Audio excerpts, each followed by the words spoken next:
For starters, when people think of must-have items for their art, they probably think of fancy tools like pencil sets, mechanical pencils, and electric sharpeners and erasers. But the items listed here are much simpler things that we tend to overlook but can be very effective. Let's hop into it. Alright, first on the list, Q-tips, cotton buds, or whatever you like to call them, who cares? And a piece of toilet paper. Not used, definitely not used.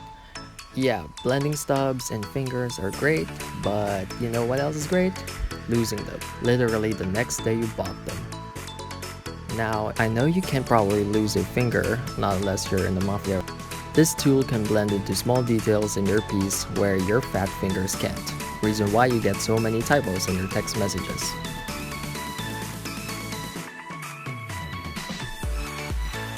Alright, next on the list, step 1, get a big ass razor.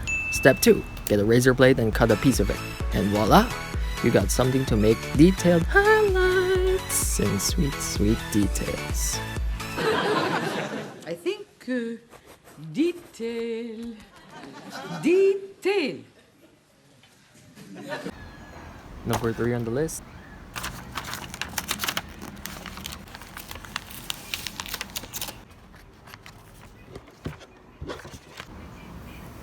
A piece of paper, cause I'm a lefty and things get really messy, real bad, and it doesn't smudge the paper as you work on it. Moving on to number 4, ballpoint pen. Not a drawing pen, cause why not? Inking is life and they're very reliable.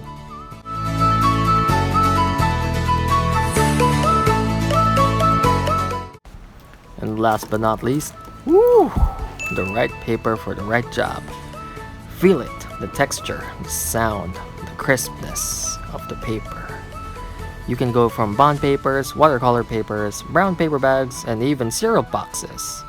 Fun fact, an artist named Carlos Gringle, who made the Tim Burton movies, used a cereal box to make a concept designs for those movies that you enjoy. So there you have it. These are the 5 must-haves in drawing. These are not really fancy tools, and some of it are probably common sense. But common sense does not mean common practice. We made it to the end, so why not give this video a like and subscribe to the channel. That's it for me today. See you next time.